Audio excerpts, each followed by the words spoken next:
Hi, Hello, how are you? I'm great. How are you? I'm good. Thank you so much for agreeing to come on and do this, by the way. It's an Oh, absolute privilege to talk to your you. interviews are really great, by the way. Really, Oh, really good. thank you so much. So, Thank you. when and why did you start Highland dancing?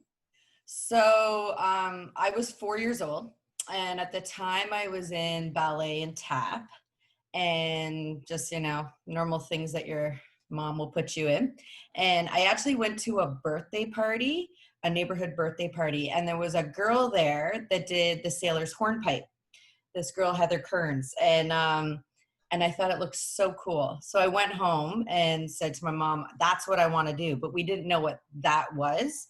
My mom is from Scotland, but didn't really know too much about Highland dancing. She reached out to Heather's mom, and we found out about Highland dancing, and kind of just she put me in it just because it was another, dance form, something fun to do, and it was a good fit. It worked out really well. But yeah, it's all because of a birthday party and the Sailor Turnpike. Do you at all recall your first competitive memory? So it was a really long time ago. I'm getting on there. A really long time ago. I don't remember it, but people have told me about it. I was a really shy kid, like a very shy kid. I was glued to my mother's hip and terrified of even speaking to people. And like my dance teacher Joy can even tell you, getting me into a dance class was tough. Like I just was petrified of people. So my first competition, I was four. It would have been primary. And there was this man, Mr. Kirkwood, who did a lot of the announcing and ran a lot of the competitions. And I was in lineup, bawling my eyes out, terrified to go on stage. He had to hold my hand and walk me up while I cried.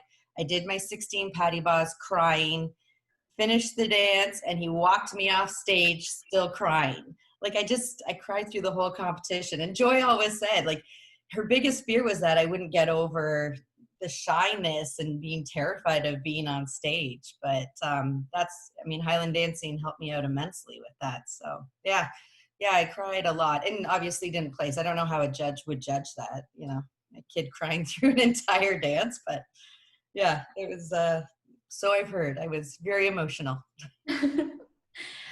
So throughout the years, you've been a massive inspiration to dancers of your era, and even to now, where dancers haven't actually seen you dance, but they know who you are and they look up to you and really respect you. And I was wondering, who was that inspiration for you when you were younger? So there was a few. The biggest one would have been Anne Milne. She was in Ontario, but champion dancer. She was unbelievable. So I looked up to Anne Milne. She was just such a beautiful dancer and took the time to speak with other little girls coming up the ranks. And I aspired to be her. And I was lucky enough later on. I guess it was around 17. Anne Milne had created a dance company, and we went on tour with the 78th Frasers, and it was all the world champions from Ontario were in this dance company. And I got to dance with Anne Milne, which was just such a thrill for me. Along with all the other world champions, but she was, my inspiration. So she was probably the biggest one I looked up to, as well as there was a dancer in Ontario, Carly Layton. She's also a world champion, and she was just the most beautiful dancer to watch. She was just so joyful, and it was lovely watching her. And I always wanted a royal blue kilt just like her. I just wanted to be Carly Layton, look just like her. Unfortunately, I never got the royal blue kilt, but she was amazing. And then there was a dancer out in BC. Her name was Estelle Clues, and she was unreal. Her high cuts, it was like she never touched the ground. She was just flying. I always, to the day I stopped doing extended high cuts, I was trying to get Estelle Clues high cuts. She was amazing. And then on top of them, there were so many people to look up to. There were all the boys in Scotland, which I had the privilege of getting to see them dance, and then dance with the Mitchelson boys. And it just there's been so many amazing dancers. So many people to look up to. So yeah, there was a lot to aspire to. So you're considered the greatest Highland dancer of all time, and I was wondering, how does that feel when people say that? Um, it's funny. Like, it's strange for me. I mean, you know, I worked hard like all other dancers do. Um, you know, it's great. It's an amazing feeling to be really successful at the thing you love to do. Um, but it's really funny because, you know, I'll have people that will be nervous to talk to me or whatever, and I'm just whatever. I'm just come up and talk to me. I'm a normal person. But in my household, like, my husband didn't know what Highland dancing was before we met, so he's learned about it through me. My children, I'm just mama, like, they have no clue, you know. It's just it's, you know, I'm just mama. So in everyday life, you know, I'm doing what everybody else is doing. But it's funny. It's an amazing feeling, and you know, Highland dancing has given me a lot. Confidence and just life skills, and you know, just being able to achieve so much in something that you're so passionate about is just really, really fantastic. You're so humble. It's really funny because on Netflix right now, we're visiting Netflix a lot with little to go and see and do. But I always really loved Michael Jordan, the basketball player. His motivational speeches meant a lot to me, and I felt like I could relate to the things he was saying. And so he has a special on Netflix right now, and so they're always talking about the goat, right? And I turned to my husband, I'm like, what does the goat mean? And he's like, oh my God, you're so old school, you have no idea. He's like, I think you're the goat for Highland dancing. And I'm like, oh my gosh, this is ridiculous. It's just so funny. But yeah. So to win the world once is an amazing achievement, but you won it 10 times. Is there a particular year that stands out for you, and can you tell us why? You know, there's a few years, and actually it begins before I won the world. So my first time dancing in the worlds when I was 12, we really didn't know what to expect. You're going in and competing against people you look up to, and you know, the girls are so much older and look so much older and have so much more experience. We didn't know what to expect, and I came second that year, which was fantastic, great achievement. And it was just, you know, we were really thrilled about it. And then I understood what the worlds were about. And you know, how everything operated. It's quite different in Scotland than it is in Canada. And you know, dancing rain or sun, you're out there.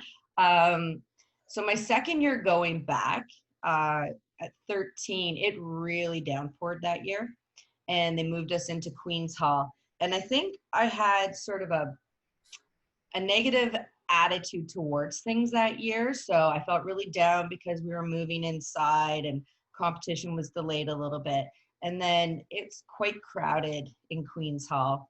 And they had the judges that weren't actually judging the particular dances were sitting along the side. And as soon as we walked into the room, I said, I don't want to dance in that spot because you have all the judges watching you. And sure enough, that was the spot I had to dance in.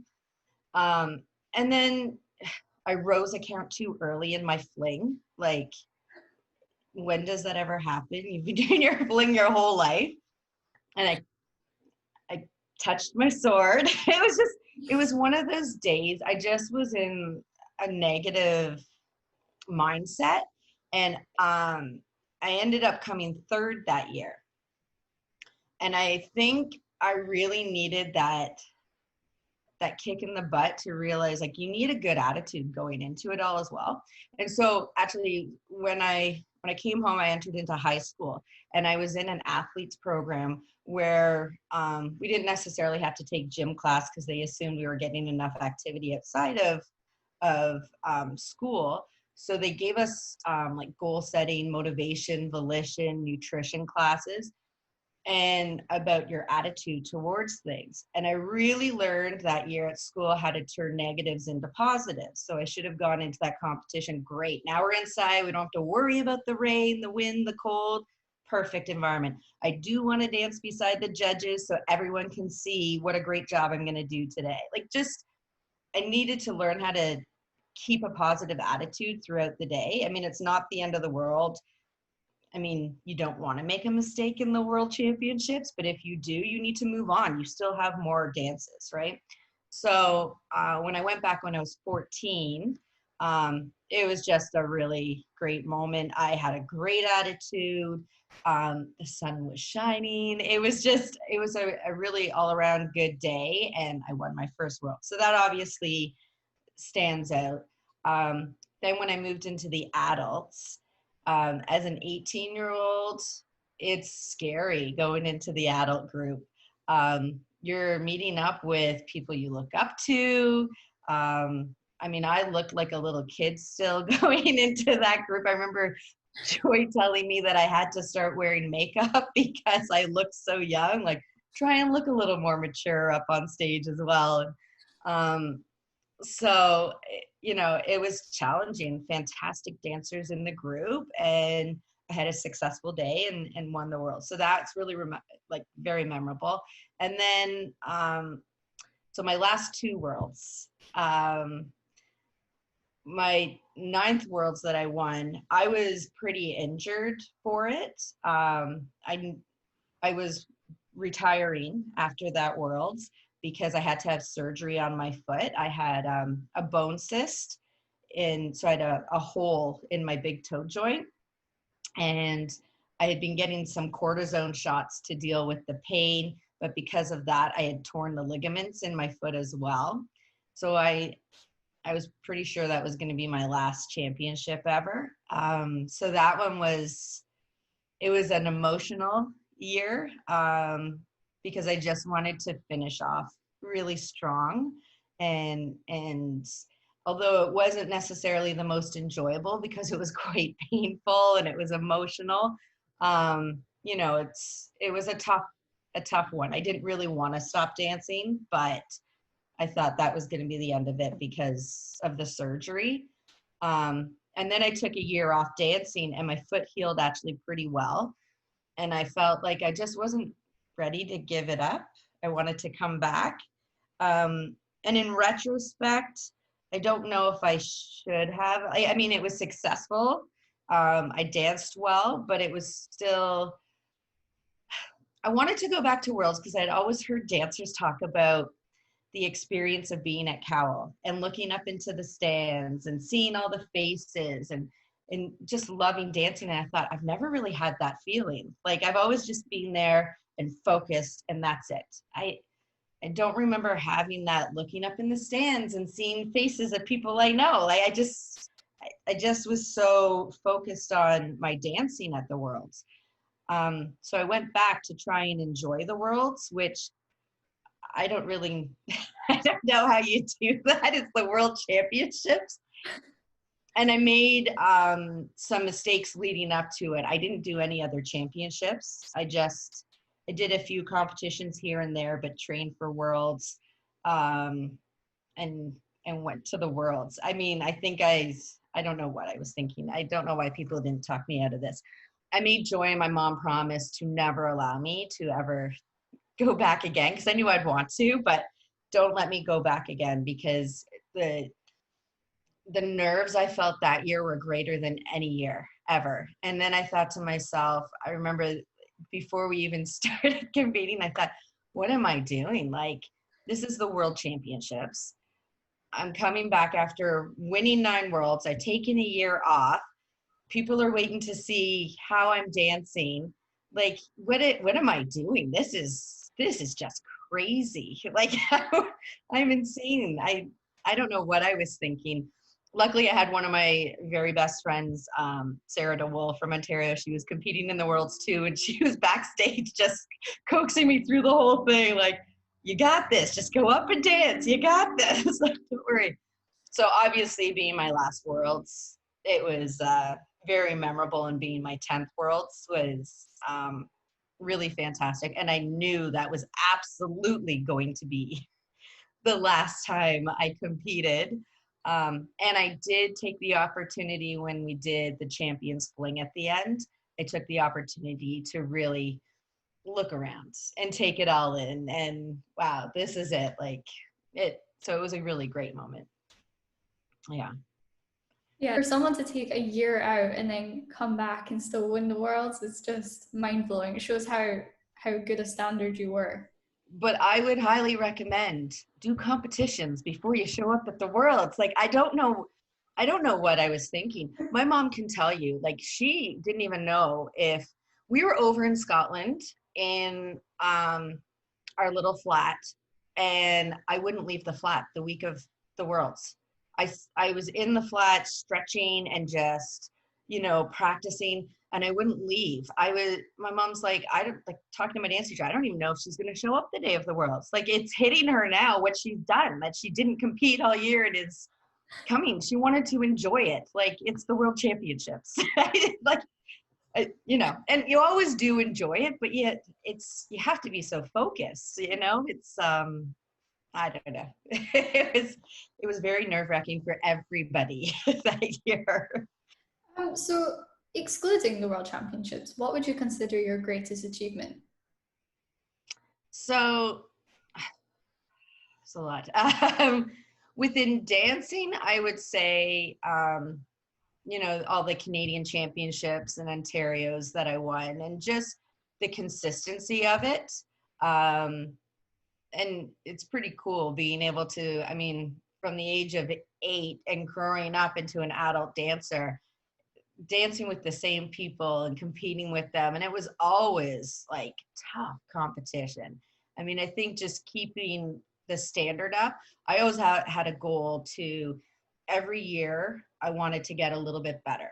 And stylistically, Joy and I would sort of discuss, you know, maybe there's something we can do to change it up a little bit this year, or we'll focus more on, you know, the power. I wasn't the most powerful dancer in the group.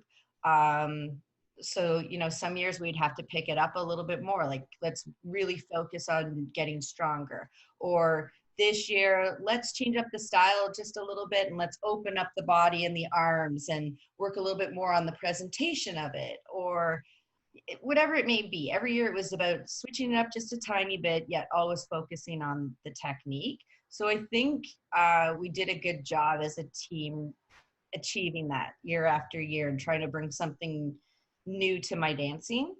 And then I'd say outside of dancing, it's my family, you know, moving on. It's really tough leaving Highland dancing. I had a bit of an identity crisis. Like, who am I without Highland dancing? That was my whole life. And it was so focused on that for so long. Like, who am I now? I'm nobody to anybody else in the world.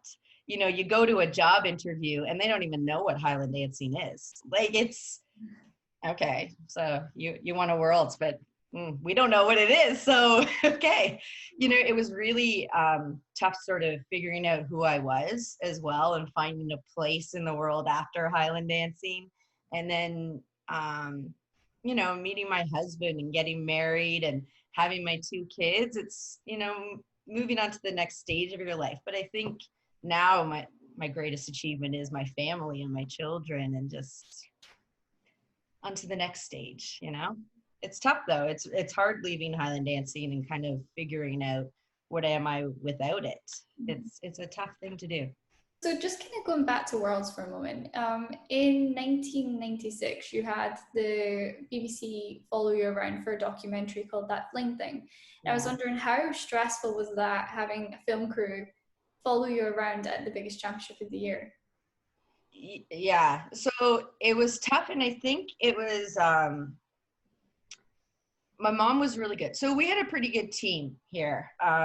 You know, we all kind of had a role. Joy was my dance teacher, and I just trusted everything she said to do, and that's what I did. As a dancer, I was the dancer. I had to work at it and, you know, give that back to Joy, that I was going to fix everything that she asked me to fix. And then my mom completely stayed out of it. I mean, one, she didn't know anything about Highland Dance scene, but you know, it was between Joy and I. The dance scene was Joy and I.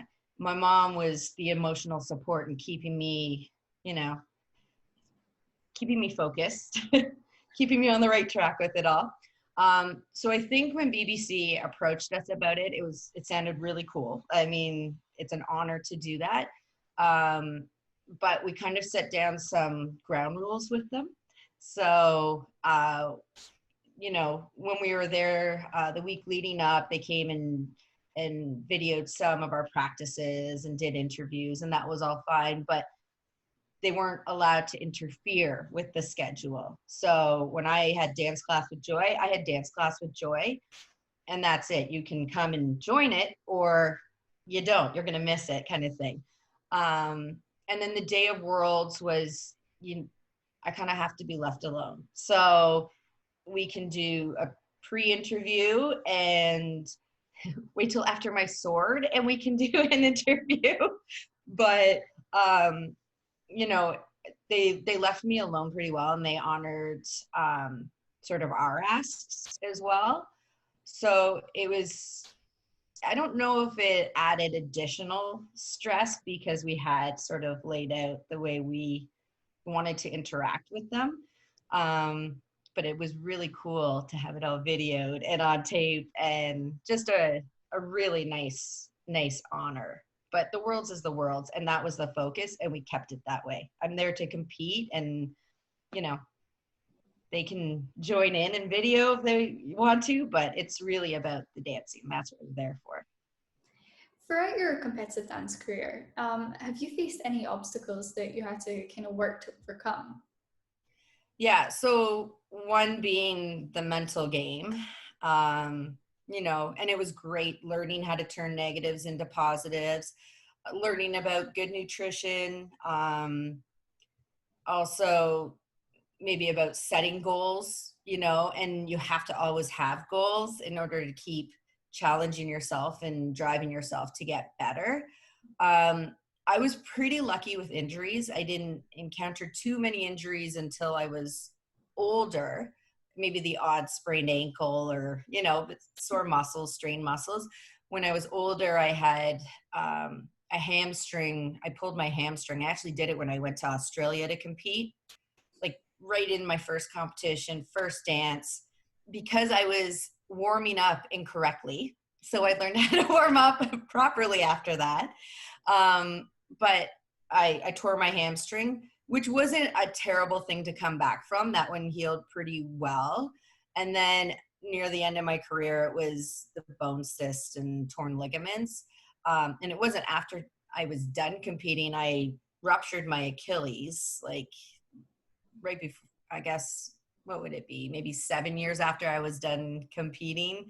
But I didn't have too many obstacles. Joy and my mom were very, very good at trying to keep me away from any of the chatter and the politics, which I really appreciate. So they tried to just kind of keep me really focused on what I needed to do and keep a really positive atmosphere and keep me in the right mental mindset, right? So I didn't know about a lot of the chatter that happened. They just kind of kept it away from me. Although later on I heard about a lot of it, you know, years later, and I was like, oh my gosh, these things were being said, you know, it's funny. But I think it was just keeping a really positive environment helped a lot. And then a big thing I dealt with, I guess as I got older, I started to feel the pressure a little bit more. So the more worlds I won, I felt like there was a higher expectation of me. And so I would get more nervous. And it wasn't that I didn't know that I could dance really well and I could do a good job. It was that I felt like everybody was always just watching and analyzing every little thing that I did and waiting for me to make mistakes. And that was a hard thing to overcome. But again, it became part of that mental game. Like, you know, turn that around. Everybody's watching. Great. Let me show them what a fabulous job I can do, kind of a thing. So I think it's the head game can be the hardest thing to deal with. Mhm. I guess this next question kind of interlinks. How did you manage to keep yourself motivated as a competitive dancer? So I'm a really, really competitive person in pretty much everything that I do. Um, so I think Highland dancing is great for that, because it is so competitive. And there is such a high standard out there. There are so many wonderful dancers that have the potential to be world champions, but the competition is so stiff.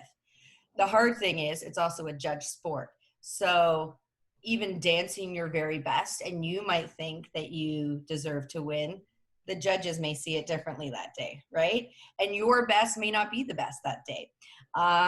So it was always trying to have a style, a well-rounded style that would appeal to every judge. So if there's someone that really likes strength, I mean, I was never the absolute strongest dancer, but I was a strong dancer. Technique, let's make sure it's as perfect as it can possibly be.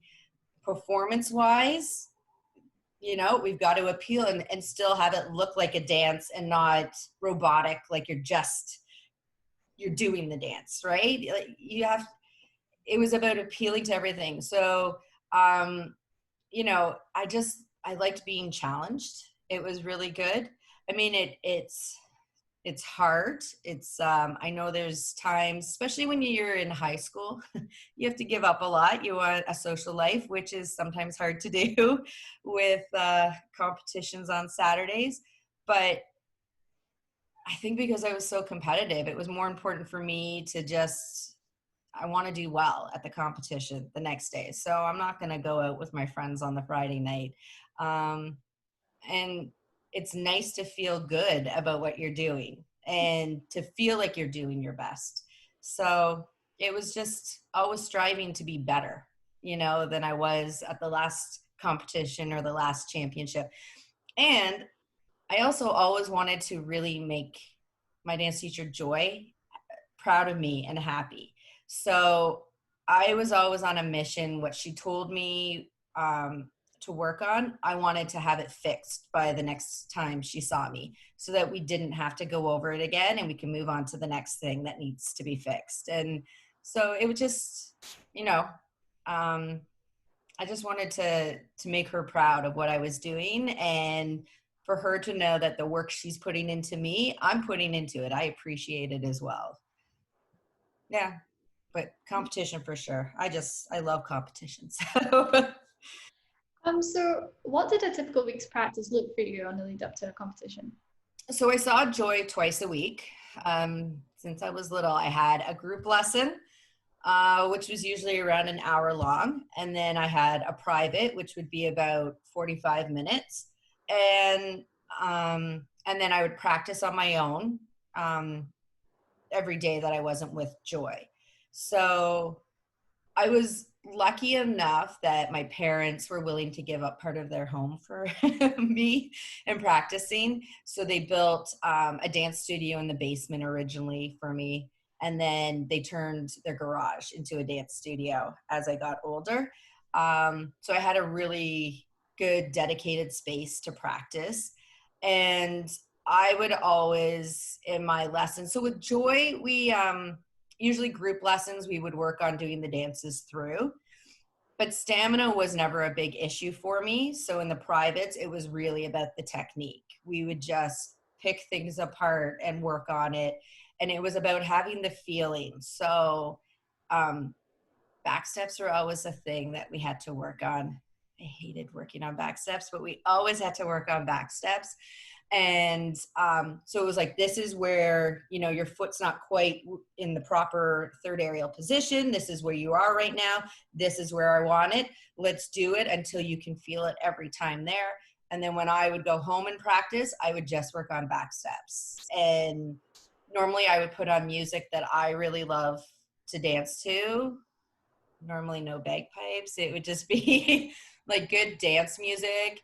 And I would keep it playing. I would never stop moving and just work on usually the movements that needed to be worked on so that it would be fixed, hopefully, for Joy when I saw her the next time. And I always operated that way, and it worked really well for Joy and I. As I got older and through university, now I chose to live at home so that I could continue going into Joy, that it wouldn't interrupt my lessons or anything. So we had, through university, I had a pretty normal schedule. It stayed relatively the same. However, it was more challenging to get all the practices in. And as you're getting older, your body seems to take longer to warm up as well. So where I used to be able to work off of a, 5-10 minute warm up became like a half-hour warm up. And then I would, work out, and maybe it would be only working on one dance. I would just work on fling things that one day, and the next day would be sword. But whatever it was, I was always working on the things that Joy was asking me to do. What would you say is your greatest memory as a dancer, whether it be competitive or non-competitive? So there's a few. Obviously the Worlds is huge. I would say dancing wise, I got to most recently last year. So my daughter has started dancing. Oh. And she just turned 5. She goes to Joy now as well. So I figure if it worked for us, hopefully the relationship's going to work, that team's going to work. But her and I got to perform with the Wiggles last year. So I never thought I'd be able to actually dance with my daughter. But it was the coolest thing. It was, like I was almost in tears on stage. I had so much joy up there, and just, pride to be a Highland dancer. But for her, I mean, she was 4 at the time, could barely do anything. So Emma Wiggle and myself and her worked out a little choreography that we did. And I can tell you, I think I was more nervous, or as nervous as I was dancing in the Worlds, than that day dancing with the Wiggles for my daughter. Oh my Lord, being on the other side of it is awful. But it was just amazing. Such an amazing experience to be able to share that with her, because I mean, it's pretty challenging for me to dance now. So it was just an amazing memory. And then just personally, I guess it was, it'd be years ago. I don't even know what year it was. But I got to dance at the Lincoln Center in New York, which was always a dream of mine.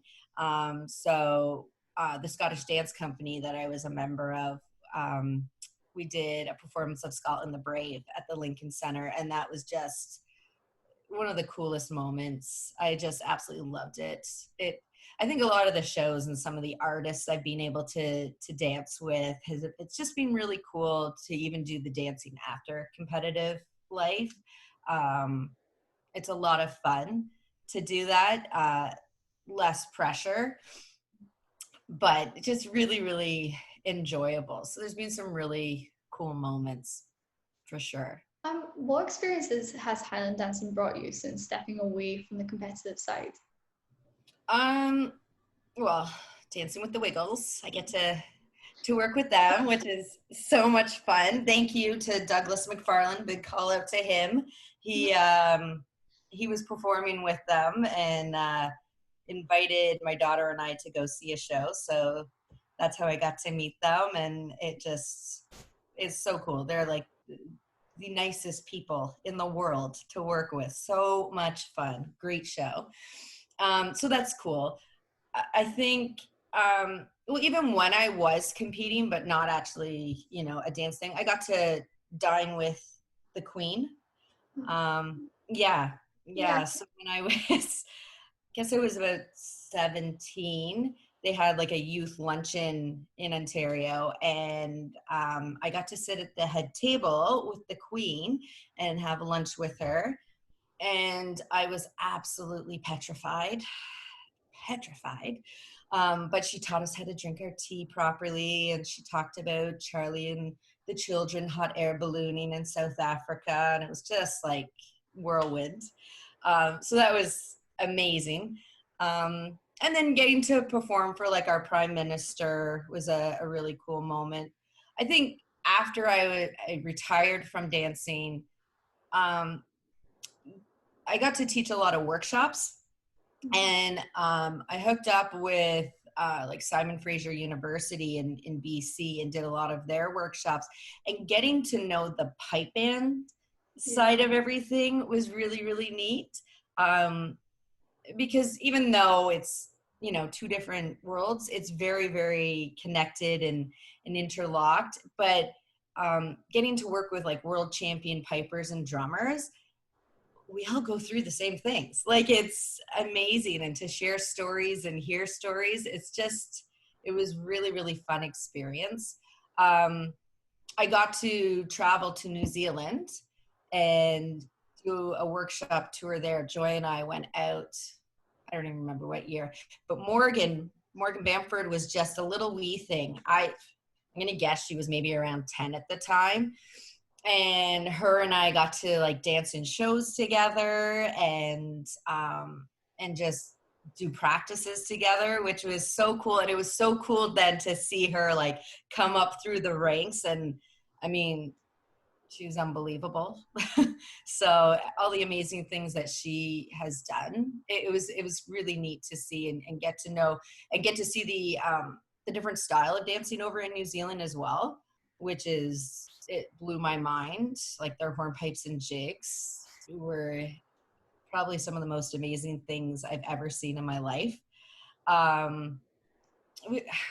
There's just been so many cool things. It's opened up so many doors for travel, but just to meet amazing people and just do amazing things. It's been just really cool. Looking back through the years, how has Highland dancing impacted you throughout your whole life?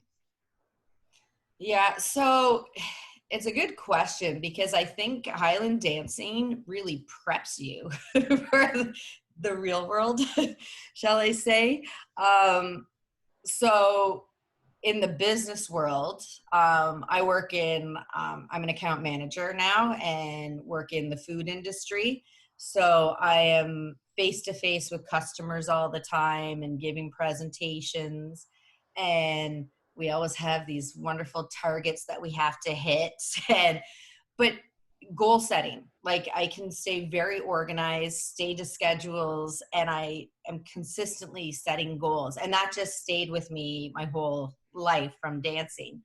But also, I think being able, when you're, you know, it can be terrifying giving presentations to a room full of people, or even to one person one-on-one with a customer.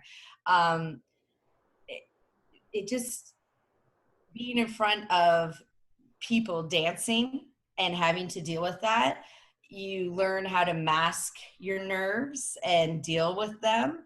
So I find one thing I used to do on stage, and it drove Joy crazy. I used to always, as I was standing there before we started the dance, I'd always crack my knuckles and crack my toes on stage. And Joy hated it. She's like, you need to stand still, don't fidget. But I always had to do that. So now when I'm giving a presentation, I always crack my knuckles. I don't crack my toes anymore, but I crack my, like, little things like that carry through. But I think the presentation skills and being able to hold yourself a certain way, speak a certain way, and mask those nerves a little bit, it just has really helped. And taking direction as well. So I think a lot of people can take offense when someone is criticizing their work or giving feedback. I look at it as an opportunity to improve, and that's all because of dancing, because the only way you get better is to take that criticism and that feedback and work on it, right? So, I mean, it's definitely helped me out right across the board through everything that I've ever done. It's been so good. Actually, I had a boss. He used to video us doing presentations so that we could see things that we can work on. And he was like, the one thing you need to do, he's like, you're always with your legs turning your feet out. Like he goes, it's like you're standing there like a duck. But the more nervous I get, the more I start turning my feet out. He's like, you need to not do that. Walk if you need to, but they're always going further out and further out. And I was like, oh my gosh, that is definitely the dancer in me. I just want to say that's all my questions, but I just want to say massive thank you for coming on and taking the time out of your day, or your busy day anyways, to talk to me. It's been a privilege to talk to you. So thank you. I want to thank you for doing this, especially with everything going on in the world right now. Honestly, it's I found all the interviews that you've done so interesting and so fantastic, and it's maybe a little bit of an inspiration or a motivation for other dancers out there when it can be tough right now to get motivated to dance. So thank you for taking the time to do this as well. Champion is number 768, Colleen Rintamaki from Ontario, Canada.